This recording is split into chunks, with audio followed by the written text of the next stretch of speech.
We are starting a 4-week series on generous living, or living generously. And for about the past 4 months or so, as I've been thinking through this series, I have come up with about 50 different openings to the sermon this morning. I couldn't set my mind on exactly how I wanted to start this topic. I remember a pastor once telling me that if you want to grow a church negatively, talk about money and divorce, and you will grow your church in negative numbers. I remember a church that used to publish at the end of every year everybody's name and how much they gave, and they posted it on the church bulletin board. Wow, ouch. I remember making $1.80 an hour for my first job. And when I made $2.25 my next job, I thought I was rich and I would never have to make any more than $2.25 an hour. You can't even buy a generic basic cup of coffee at Starbucks for $2.25. Boy, how have times changed. But living generously is not talking about donating money to the church. In fact, there is one thing that you should know immediately as a disclaimer. When it comes to the finances of the church, I have no idea who gives and who doesn't give. I have no idea if you give, how much you give. I see none of that paperwork. I purposely don't look at any of that information that comes into the church office. I'm completely ignorant of that side of your relationship with the church. So, if during this series something strikes home with you, if something kind of resonates in you, if you say, Pastor Tim, why are you talking about me? You should know I'm not. That's the Holy Spirit working in your heart and in your mind, not me, because I have no knowledge of it whatsoever. But it is an important topic because it reaches every facet of our life. Money, and how we spend it, how we use it, how we save it, how we view it. And today we're going to start by looking at the very first step. And that step is that often we must take the realization that temporary things are not the answer. Temporary things do not bring lasting happiness and excitement and joy. They're there for a moment, but temporary things disappear very quickly in our lives. I'm going to quote for you that famous Christian theologian, Jim Carrey. Not a Christian theologian. He said, "I think everybody should get rich and famous and do everything they ever dreamed of so they can see that it is not the answer." That's not the answer to happiness. That's not the answer to all your problems. If you only made $500 more a month, if you only made $1,000 more a month, and then next year it'd be if I only made $2,000 more a month, and then the following year if I only made $10,000 more a month, it will never end our dependence upon money and finances. That's the world and the culture we live in. If it wouldn't be money, it would be chickens and pigs and horses and cows we'd be trading. But it isn't. We live in a world that is consumed by how rich you are or how rich you portray yourself. And the richer and the famous, things that go along with that, there's that idea of happiness and you finally made it. Not so for the Christian. The Christian has to use money. We're in this culture. This is how society works. But we're not dependent upon it. We don't worship it. And certainly, it doesn't reflect our relationship with God, how much you give or how much you have in your bank account, or what type of job you get to earn more. Living generously encompasses more than just money, as we'll see in the series. It has to do with time. How generous are you with your time? How generous are you with your service? How generous are you with your talents? How generous are you with your abilities? Living generously is more than just how much you put in the plate each week. It's that frame of mind, how important are others around us, their needs, their hopes, their dreams, and how we can fulfill them. Now, we're looking today, first of all, in the book of Ecclesiastes. I could not pick a more difficult book to look at than the book of Ecclesiastes. Written by the wisest man in the world, and sometimes he writes things that are truly mind-boggling. It takes a long time to get your head wrapped around some of these ideas that Solomon brings. But God said he's the wisest of the wise. There is no one here that is smarter and wiser than Solomon. So when he has something to say about a topic and a subject, our ears should be very attentive. Our hearts should be very open and willing to receive that instruction, because it's coming from a place of absolute certainty and wisdom, as all of Scripture is, all of it. But Solomon has a way of talking about the mundane things of life, putting it in perspective. And that's the first thing that we're going to do this week, is put money in perspective.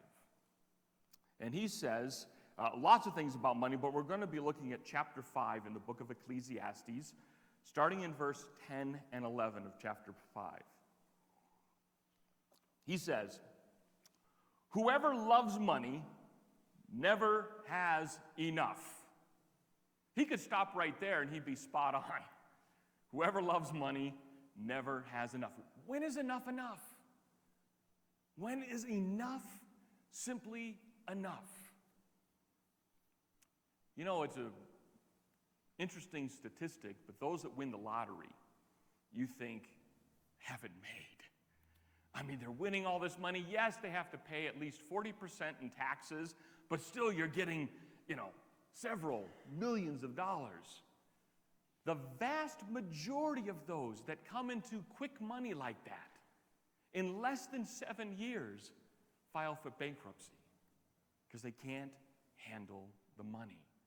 It just vanishes right through their fingertips, and they want more and more and more. They never get satisfied. So Solomon starts out, whoever loves money never has enough. He's not saying that money's bad or evil. It's the love of money that Paul says brings all sorts of evils into our life. The love of it, not the money itself. It says, whoever loves money never has enough. Whoever loves wealth is never satisfied with their income. Because this too is meaningless. It's a pursuit of life that people have that's completely meaningless. The pursuit of money, the pursuit of wealth for itself is meaningless. As goods increase, so do those who consume them. And what benefit are they to the owners except to feast their eyes on them? Think back to your very first job, your very first paycheck. How many bills did you have? And I think back to my very first paycheck, that very first job I had, and I didn't have any bills. I mean, I bought stuff, but it wasn't like I was living on my own. I was still in the house. I was 11 or 12 years old with a paper route, and I had a check. And I thought, wow, if this is what it's going to be like, I just make money and I just have it. This is going to be amazing. And by the time I'm 20, I'm going to be incredibly rich and I can retire. And then something happened. As I grew older, there was the expectation that I left my house. Natural order of things, I left my house. And guess what happened? People wanted rent money. People wanted utility money. People wanted insurance for the car. I had to pay for gas for the car. I had to pay for a car. I needed health insurance. I had to pay for my own clothes even. And all of a sudden, that paycheck that came in, which looked big on paper, excited me to no end, slowly got whittled away to where at the very end I was like, 2 more weeks and I get paid. Because all of it was gone on just normal expenses of life. And Solomon is saying something very similar to that. It doesn't matter how much you have. It doesn't matter how much you earn. For the average among us, It's never going to seem enough. And when we have it, it kind of slips away until the next paycheck. He goes on to say something about retirement, you might say in verse 13. He says, I have seen a grievous evil under the sun, wealth hoarded to the harm of its owners, or wealth lost through some misfortune, so that when they have children, there is nothing left for them to inherit. Doesn't that happen in people's lives? They work and work and work and work, and all of a sudden there is a stock market crash, and they lose it all. Or their company simply goes bankrupt, and they didn't tell you, oh yeah, by the way, we weren't putting money into your retirement plan because we were just trying to pay expenses, and you've got nothing. And it vanishes. It disappears. And so those golden years that you thought you'd have, you end up working to make ends meet. Because all the plans that you had through normal circumstances of life changed. And what you thought was going to be enough and a safety net, it was no longer there. For years, we've been told that Social Security, which is a safety net for many, is going to run out eventually one day. That year is, from what I heard this week, 2031. 2031. So if you are of an age that is looking to the 2030s for your income from Social Security, you've got a harsh reality unless something drastically changes with our economy and with the way Congress spends its money. There'll be nothing left in the reserves. But Solomon is right. Wealth hoarded to the harm of its owners, or wealth lost through misfortune, having all the wealth in the world accomplishes nothing if you don't use that wealth for God's glory, for His intended purposes. Simply hoarding it, you become that Scrooge. Who wants to be a Scrooge? Who wants to be that Uncle McDuck, or what is that? Scrooge McDuck. I think they even call him Scrooge, right? And if you remember, well, you may not have remembered these cartoons, but I remember the cartoons of him swimming in a pool of wealth and riches. And he was the most unhappy cartoon character I think there ever has been. Hoarding it and its disappearance happens, not to our benefit. Verse 15, harsh reality, but Solomon nails it on the head. Everyone who comes naked from their mother's womb, and as everyone comes, so they depart. They take nothing from their toil that they can carry in their hands. Job said it a different way, a little bit shorter of a verse. Naked I came into this world, naked I'll leave. And so the bumper sticker that says, he who has the most toys at the end wins, is a lie. You don't win anything with the most toys in the end. That should be an amazing reality to us when you think of the Egyptians and their pyramids and tombs.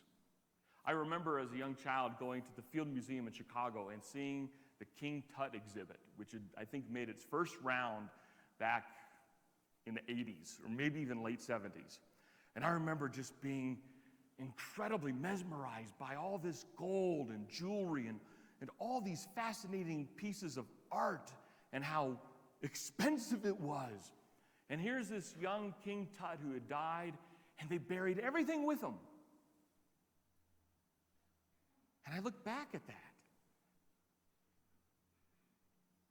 and I realize, even though all that wealth was buried with him, and they killed people, his servants, they killed his servants so that they would be there with him as well. He was just as dead the day I saw him as the day he died. He held nothing in his hand. He spent no money for millennium. He was dead wrapped, dried out, a mummy, surrounded by a king's wealth. And he didn't take a single penny with him to his final destination. He was dead and dried and mummified, surrounded by incredible wealth. And that's what Solomon is getting at. You come in with nothing. You leave into eternal life, whether it's heaven or hell, with nothing in your hand. You take nothing except for what that old hymn says, I cling to the old rugged cross. It's the only thing you cling to. You don't cling to your wealth. And so Solomon's point is, what do you do with it? What role does it have in your life if you're not even going to take it with you? Why are you amassing it to great fortunes and you do nothing with it?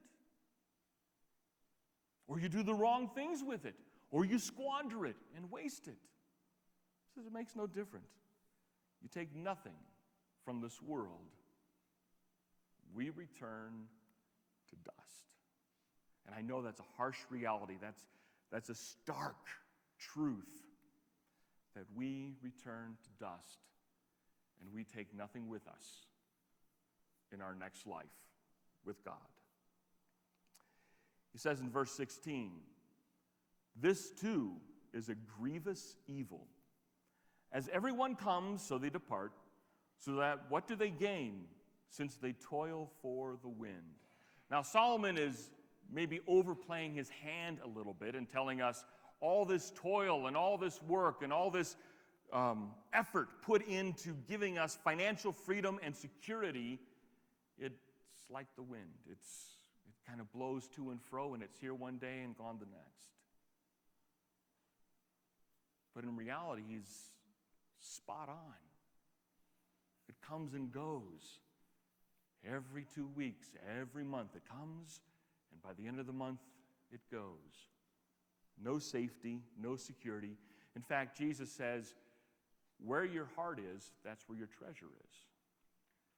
And why treasure things here on earth where the moth and the thief can destroy and steal? Your treasure should be in heaven. We should be striving for heavenly treasure, things that are lasting, things that are eternal, not things that are temporary, made out of gold, silver, or paper that we put the trust of the government in to making it legal tender. Solomon says this too is a grievous evil. As everyone comes, so they depart. And what do they gain since they toil for their wind?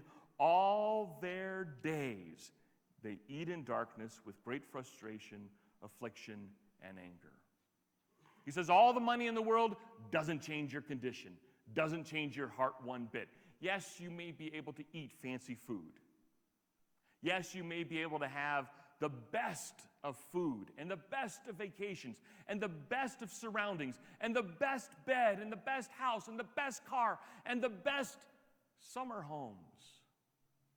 You may have the best that the world has to offer, but in the end, it doesn't change you, who you are. It might give you some comfort, yes. There's nothing wrong with those comforts. And there's nothing wrong with wealth. But safety, security, peace, and hope and happiness are not found in that. That's not where it resides, because it is fleeting and it is not lasting. It comes and goes as quickly as we earn it. And so I think that brings Solomon to that point in that verse 17 where he goes, all their days they eat in darkness with great frustration, affliction, and anger. Nothing's changed. Nothing has changed in their heart. Nothing has changed in their life. They're the same person. You remember the movie Citizen Kane? How many saw the movie? Now, I know no one saw it when it originally came out. No one is that old. But that old black and white Citizen Kane, the basic premise of the movie, and if you haven't seen it, it's probably one of those top 100 movies of Hollywood of all time. And so many movies have a connection to Citizen Kane.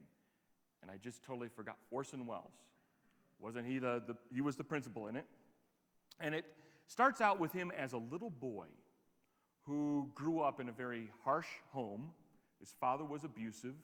They were incredibly poor. And his one thing in life that gave him pleasure as a little boy in the winter was what? A sled named Rosebud. And he eventually became an incredibly wealthy newspaper mogul and had everything in the world surrounding him of wealth and luxury in that day. And that was during the days of, I think, gaslight lamps in your house type of thing. No electricity or indoor plumbing kind of stuff. But he lived in absolute luxury. And he died surrounded in this mansion with art and wealth that is unimaginable. But he was a miserable person. And do you want to know what his last dying words were in the movie? Rosebud. Rosebud. And everyone around him didn't have a clue what he was talking about. Who's Rosebud? We've never met anybody named Rosebud. And the last scene of the movie shows someone going through his, might have been garage, basement, barn, whatever it might have been, getting rid of all of his stuff that was pretty much worthless. And it shows this guy throwing into that furnace a sled with the name Rosebud on it. Tosses it into the flame. What, and I don't think Orson Welles was trying to illustrate this principle, but what a principle it speaks. Surrounded by all the wealth and comfort in the world, he dies. It doesn't gain him one more minute of life. And even though he is surrounded by luxuries upon luxuries, none of that mattered to him, except the fond memory he had of sledding down a house, or sledding down a hill outside of his house when he was a little boy, and that rickety old sled giving him joy. See, it was the event and the time of that memory that brought him joy, not the money and wealth that he was surrounded by. And in the end, what happened to that prized possession of him that he named with his last breath? Thrown into the fire. It disappeared. Now, this can get you all kind of depressed and make you think, well, Tim, why do we even work then? I mean, if we're just all going to die in dust and, none of it helps. God has never said that money and wealth is wrong. In fact, he said quite the opposite. It's good. It's okay to have wealth. It's okay to have money. In fact, he says, if you don't work and don't provide for your family, we got a problem, because that's not right. So hard work, earning a living, and providing for your family is a good thing. It is a thing that God inspires us to do. In fact, God gave us work in the Garden of Eden before the fall. He told Adam and Eve to tend to the gardens and care for the animals. Work as a rancher, basically, is what he told them to do, a farmer and a rancher. That was before the fall. So work is not wrong. Work is not a result of sin. The hardships of work, the struggles with work, the blisters we get on our hands, the stress we have from work is because of the fall. But not work itself, not earning a living. That is good and healthy and reasonable and something to be aspired to. And it is only in our recent culture over the last 100 years that we have gotten into the mentality of retirement time. That was not the case 100, 200 years ago. There wasn't this, I have to work until I retire. There wasn't that type of mentality. It was, I work until I no longer can work. And then I pursue other things that don't require that physical, strenuous activity. Hebrews, the author of Hebrews, I think, helps us put some perspective into money and wealth and making God a priority, kind of balancing Solomon's kind of sour attitude towards wealth. But he's right. We can't be dependent upon it. It's fleeting. It comes and goes. It doesn't bring us happiness. It doesn't bring us security. It doesn't protect us. It's simply a tool for a means to an end to eat, sleep, and be clothed. Anything extra is amazing. Well, the author of Hebrews in chapter 13 reiterates what Solomon already said at the beginning of chapter 5. He says, keep your lives free from the love of money. Not keep your lives free from money. Don't be poor.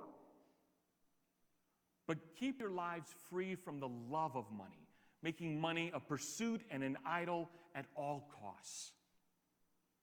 God doesn't want that for us. He doesn't want us to live with the idol of money always in front of us, always consumed with it, always wanting it. It says, keep your lives free from the love of money. How? How do I keep my life free from the love of money and be content with what you have? Because God has said, never will I leave you, never will I forsake you. So if we struggle with money, if we struggle with wanting more and more and more and more, if we struggle with being stingy, if we struggle with giving to others, if we struggle with hoarding it for a rainy day, and we see a need and we don't fulfill it because we need the money. What if something happens? I need to have it to fall back on. We have God to fall back on. We have God to rest in. We have God to hope in. We have God to provide for us in sometimes miraculous ways that we never thought would ever happen. God is our resting place. God is our nest egg. God is our assurance. He's our policy. He and He alone, because He's made this promise. Not, I will make you rich, but I will never leave you nor forsake you. And without seeming super spiritual and without sounding like pie-in-the-sky philosophy of life, if we have God as our Father,